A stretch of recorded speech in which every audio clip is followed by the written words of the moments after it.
Hi guys, how you doing? This is a video for people who have failed their driving test.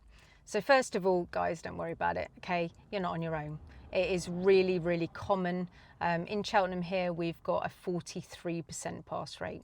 So most of the people that go, they've got more chance of failing, okay? So if you look it up online, I believe that the national statistic for passing your test is fourth time. So it's not easy, okay? It is a very strict driving test. In England, it's very strict. I think Sweden has a stricter driving test than us, I believe. I think Sweden is first, and then I think the UK is afterwards, I believe. Please check my knowledge, but I believe that's the case.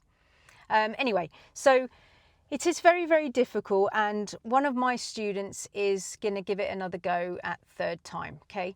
And yeah, so I saw her today and I told her a story to make her feel better. And that's what it's all about. I believe in bigging people up, giving them confidence, teaching them bounce back ability, teaching them resistance, getting back on the horse and fighting for something that you want. Keep fighting, guys. There's this joke, oh, what's your pass rate? 100%. Obviously that's a joke. But the only person who is in charge of you not getting your driving license is you. Okay? You are the only person. If you want your driving license, keep going, because you will get it. Okay? You're the only person in control of not getting it. Keep going. Bounce back ability and resilience. Yeah, if you want it, keep going. Because if you give up learning, then you give up the chance of getting your driving license, right? Okay, so I'm going to tell you, well, I said this story to my student earlier, and I wanted to help her feel better and give her confidence. This story is about me failing my CBT, my compulsory bike test. I did two. I failed the first one, passed the second one. Now, I've got to say that the compulsory bike test is pretty easy, but I failed it, okay? Now, there may be bike riders on here going, whoa, my God, she failed her CBT. That's embarrassing. And you know what? I'm with you, right?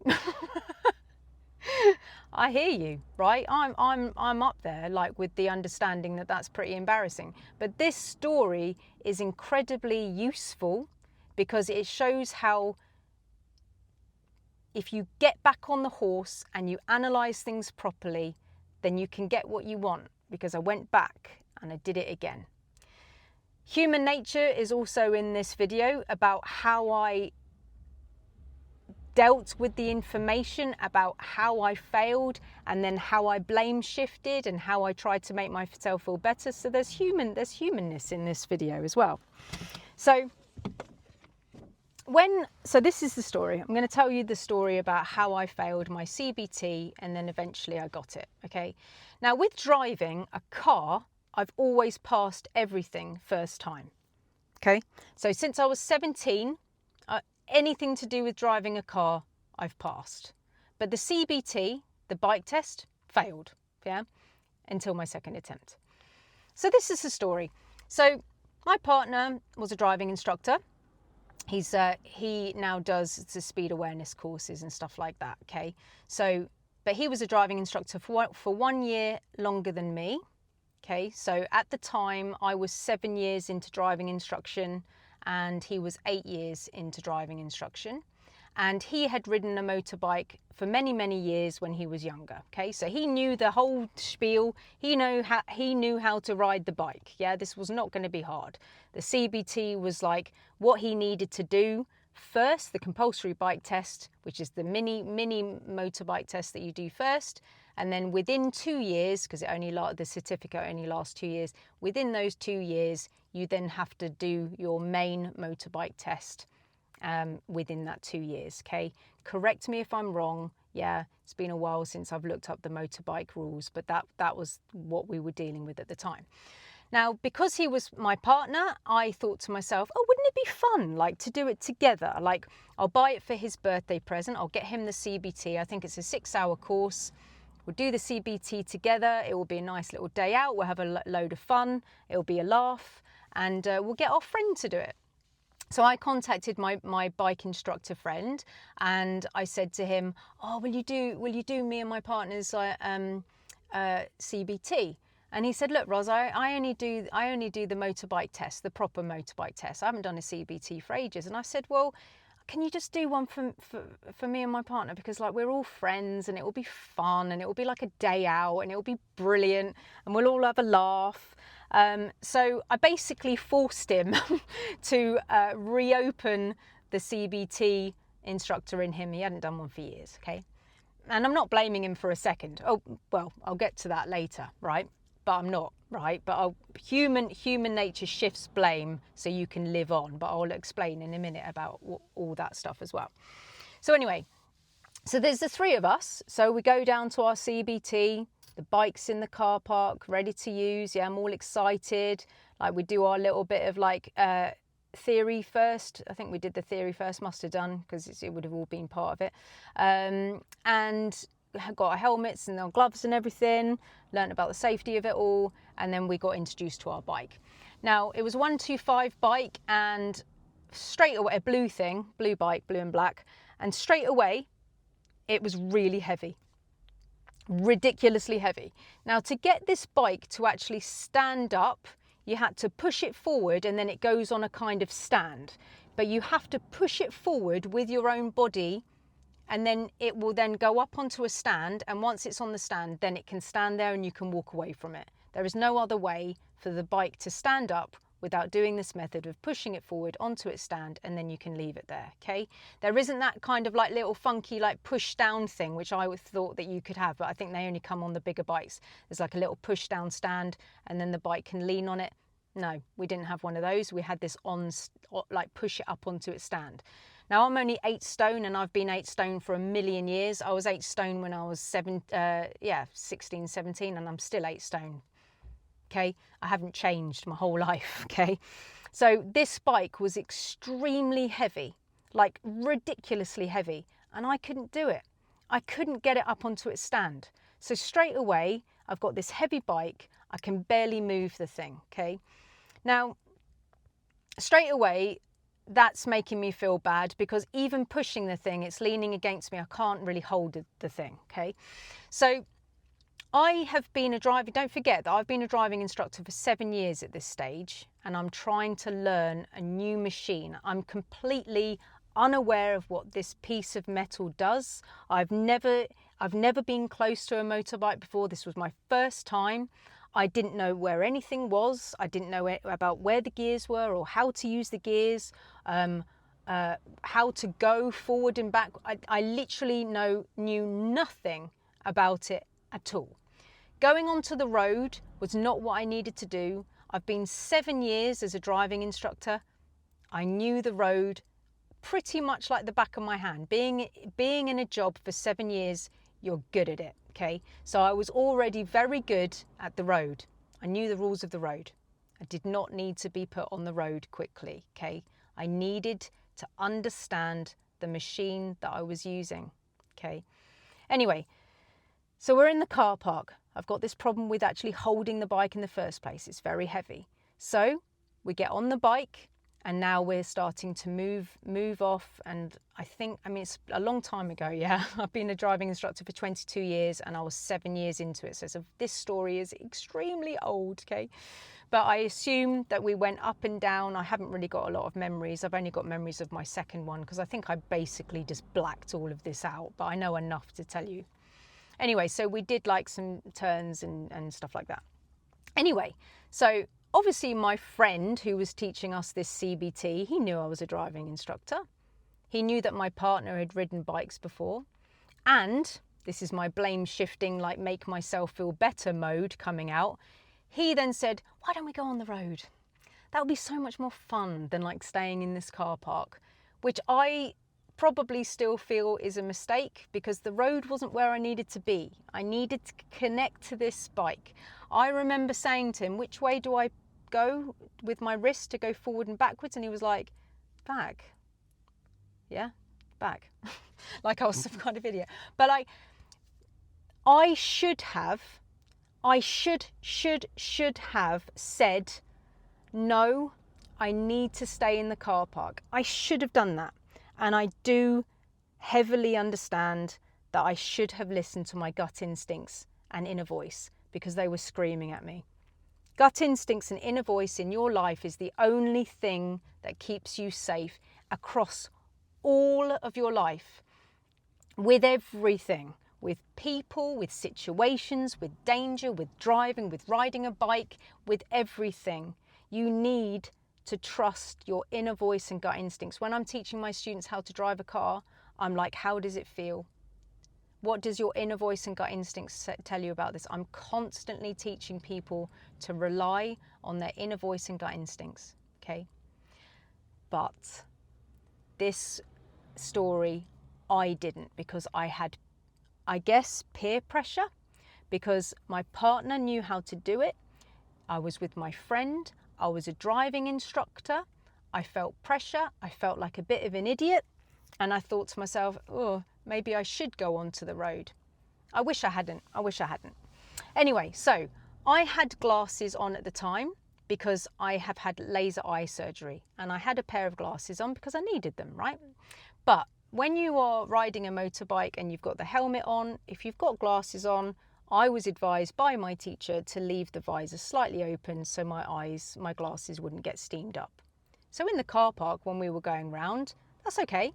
The visor's open, the air's coming in, no steaming up, no problems, okay? So that's okay, I've left it open like this. So anyway, we go out onto the road, very wobbly. I'm feeling deeply insecure. You have a little earpiece, you can hear your teacher. You can't talk back to him, but you can listen to your teacher, okay?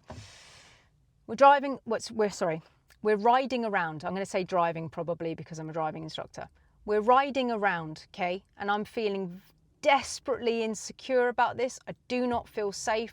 I feel like I'm sat on a machine without being strapped to it in any way, and it can go up to 70 at least, and I'm just sat on this thing and I don't know how to control it properly. It wasn't a good idea, yeah? It's crazy to talk about this because it's so unsafe. Like I knew that I shouldn't be on the road, guys. I felt so unsafe and I knew it, and I should have said something. And maybe my teacher should have thought, yeah, just because she's a driving instructor doesn't mean she can transfer to this machine. But that's me blame shifting again, and I have to be careful with that, right? I do need to place the blame on myself. I should have said something. Anyway, getting on with the story. So anyway, remember my visor is open because of my glasses. Okay. So we're going around wobbly. It's going okay-ish, I guess, you know, even though I'm freaking out. We get to a 60-mile-an-hour road, a country road. This is where all the problems started. And I've got to say, I think I was in high danger. The screaming on the earpiece probably gave it away that I was probably near death. As I was driving down the 60-mile-an-hour road, I picked up my speed. Now, please forgive me, bike riders, I can't remember. I assume that the throttle is on the right, yeah? So I assume that I was pulling the throttle back on my right hand because that's my dominant hand. As I started to go faster on this 60-mile-an-hour road, my visor is open because of my glasses, which I've been told to leave open. The air is now going up into my visor and pulling my entire head is now pushed back through air resistance in my entire helmet. My head is being forced back by air resistance. Now this was extremely worrying because now I'm literally, the faster I go, the more my head is like going back there. So I'm freaking out because my head's going back. I want to close my visor. It's blindingly obvious what I need to do. However, I don't like the bike and I don't feel safe in any way. So I don't want to take, hold on, let me get this right. What did I do?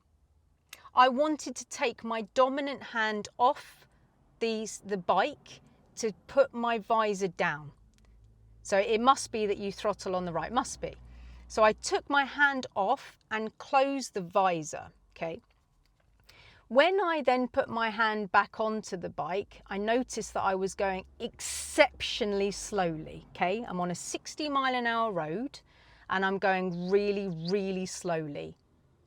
So at this stage, I then think to myself, oh my goodness, I'm going way too slow. I need to go a lot faster now. But I didn't know how to control the vehicle very well, the bike very well. So I throttled way too hard, crazy, couldn't understand what I was doing, absolutely went for it, right? And I wasn't in control. It was extremely frightening, okay? It was terrible. I don't know, I didn't consciously do this, but I apparently put my leg down to stop the bike. I can believe it, yeah, because I felt like really out of control. Can you imagine what that must look like? Somebody trying to stop a bike at 45, 50 miles an hour with their foot, yeah? Anyway, so my instructor, right, he's screaming at me in my earpiece, and he's saying to me, slow down, slow down, slow down, right? I did, and that's fine. Anyway, we eventually got back to the test centre. Clearly, I've completely failed, right? Which, yeah, of course, I need more training in a car park. I need to connect to this vehicle. I have no idea what this is, right? Anyway, so just to rub salt into the wounds, when I went into the car park and tried to put the car onto its stand, it fell on me and I had a bike on top of me at the end of the day. So it was like the worst day ever. Like, it was like my partner's birthday. I was trying to keep it together so I didn't like ruin his birthday, but I was deeply upset. But I was also trying to protect the birthday as well by not being really upset about it. Tricky times, right? So anyway, after this, my instructor said, yeah, you need more lessons to be able to do this. Anyway, I then was like, no, I'm rubbish at it. Like I was like, no, I'm crap at this. This is like absolutely not for me. I'm just a complete loser. Like, me and bikes, no, that's never going to happen. And for about 6 months, I threw my toys out of the pram, metaphorically speaking, emotionally speaking, and I just was like, no, I'm never going to do it again. Now, obviously, I was continuing to be a driving instructor at this time, teaching people how to be in the car and everything. And I suddenly turned around to myself and I just thought to myself, what am I doing? What am I doing? I'm telling all of my students when they fail to get back on the horse, bounce back ability, resilience. You've got to give it another go. I'm telling these people to do that. And I've thrown all of my toys out of my pram because I failed my CBT. Nah, I don't want to do it. Nah, I don't need to do it. Nah, I'm crap at it. Rah, rah, rah. And I thought to myself, I've got to do this.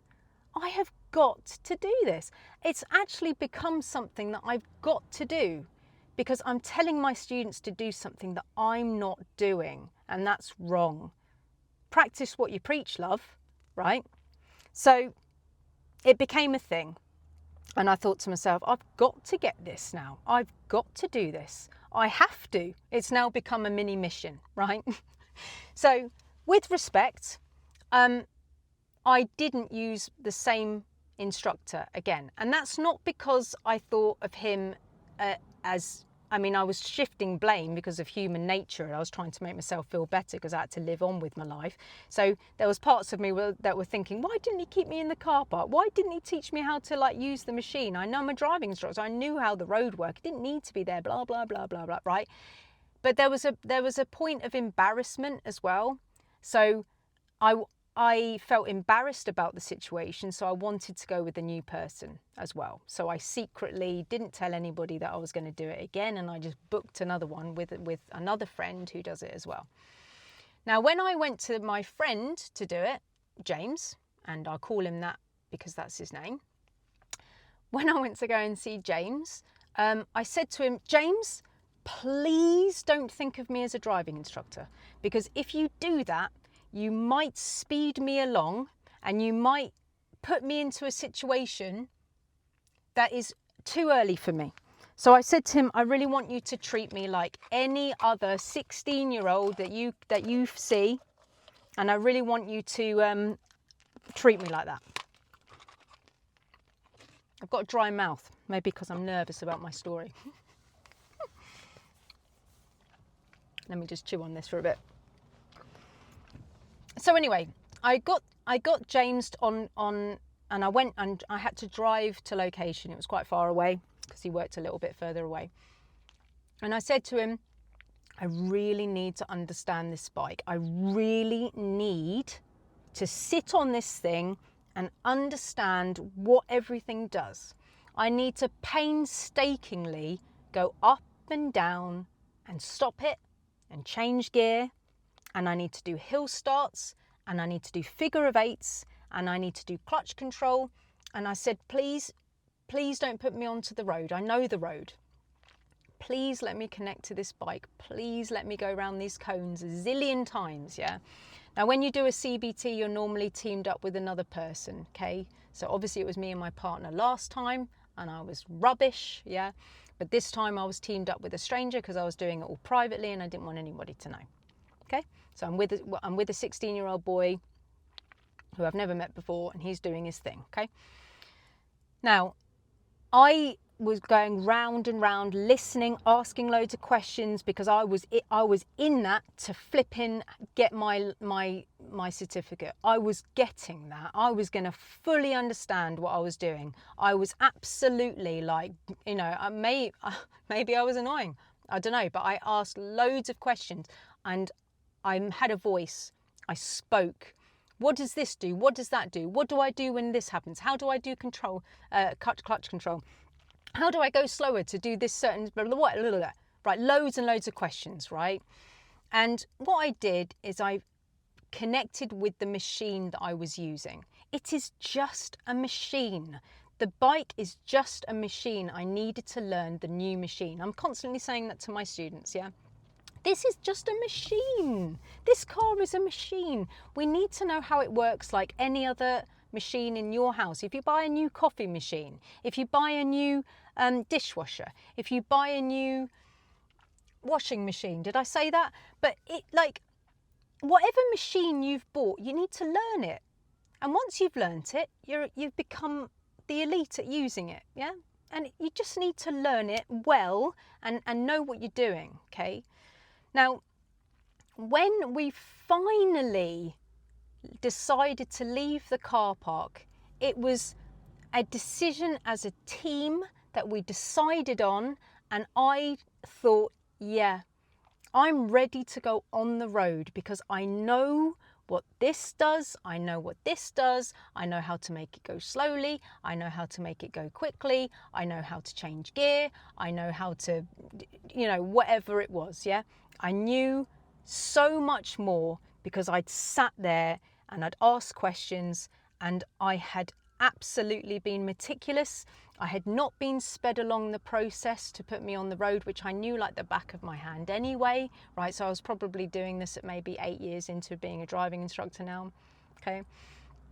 And we went on the road, and it was amazing. It was brilliant. Now, did I still wear glasses? No, I don't think I did. I must have had the surgery in between the two, because I don't remember the visor thing. I don't know. Whatever it was, the visor thing and the glasses, don't remember anything to do with that. So I'd either had my eye laser surgery by then, or it just wasn't a problem, okay? Now, we drove around and we did this CBT, and out of the duo that I was with, I was so much better than my partner. And that felt good, yeah. Because this kid that was also doing it, yeah, he needed help like I did on my first time. And being the stronger of the two on this particular occasion was very healing for me. And that situation of being better than my partner and it was blindingly obvious that I was doing well, that healed me. That was good. And I can't remember. I think these bikes maybe they did have a kick down, you know, because I don't remember. I think they had a kick down stand. I don't remember having the problem with pushing it up onto its holding device. I don't remember that. So it must have had a kick down, and I must have had a kick down stand, and I must have had my eyes lasered. I must have done, because I don't remember any problems there. But then when we got back to the test area, I'd passed it, and I had my CBT. And I just kept I'm proud. I'm proud of myself. I'm proud of myself for going back. I'm proud of myself for being like, I can't do this. I can't tell my students. That's so hypocritical. I can't sit there, see somebody fail their test and be like, oh, it's all right, you know, get back on the horse, blah, blah, blah, when I haven't done it. So I did it, and I went back and I passed, okay? And it's a long time ago. This story is a really long time ago. Like I say, you know, I've been in this for 22 years, and I'd already had 7 years experience when I did that CBT. So it's a long time ago. Yeah, this story is so old, and I don't care. I don't care about telling you this story. I don't care about telling you about my fail. I don't care, because it's on a bike, yeah? Maybe if I hadn't have passed my driving test, I wouldn't be telling you. I don't know. But anything to do with cars, I've always passed first time, right? But on a bike, I didn't pass it. But the story is helpful, I believe. And I don't care about you knowing that I failed it, because do you know what? We're all human. We're all human. And it is what it is. It really is. Like, we all, and there's no one on this planet that's perfect. And the people who have the guts, the people who have the balls to tell people about their experience can help other people. And that's what I'm all about. I don't care about my story, because I'm not embarrassed by it. I don't care about it. I'm not emotionally connected to this story. I don't care. But if it helps you have bounce back ability and resistance and understanding about how you need to learn it well and get back on the horse, and I know it hurts. I know it does. If you fail, I know it hurts. I know it does, because I have failed a bike test and I know what that feels like. Okay? I know. So I hope this story has been helpful to you. Yeah, I really do, because I don't care about delivering this story to you, but I do care about people's success in life. And I've said it before, I can't take this information with me. When I'm gone, I'm gone. And I know that the information in my head will help hundreds, possibly one day thousands of people if they look at my YouTube stuff.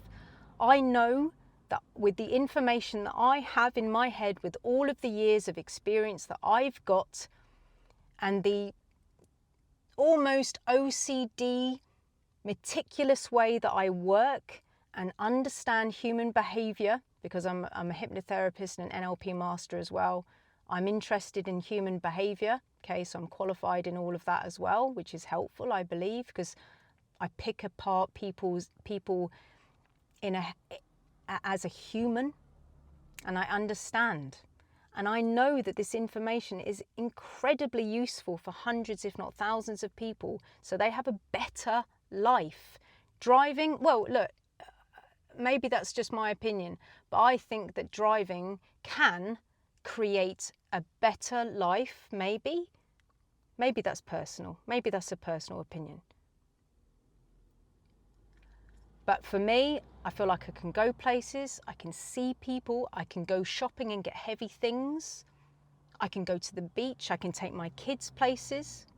I can drive to the airport and get, I know all these things you can do without having a car. I get that. But maybe it's a personal opinion, but I feel that if people do want to learn how to drive, then I can make people's lives better by the information that I've got, and I don't care about telling you a story about my own failure if it helps you succeed. All right, and that's all I'm gonna say. All right, guys, so I hope this video, I was going to say little video, has helped you today, but it's totally massive. It's 30 minutes. But I really hope this story has helped you today. And if you have failed your driving test, please lick your wounds for however long you need, but phone your driving instructor up and get back in the car. Get up. Be a boxer. Get up. Okay? Get up and keep practicing. If you're not using a driving instructor, that's fine, but go out with your accompanying driver, get up. Don't let it go. You've spent so much money, you've invested so much time, and you're closer than you think. Keep going, all right? If you failed your driving test, just see it as fate, that you needed to know something, and something needed to happen. You needed to know that information to keep you safe for the future. All right, so I hope that video helps you today, and hopefully I'll see you on the next one.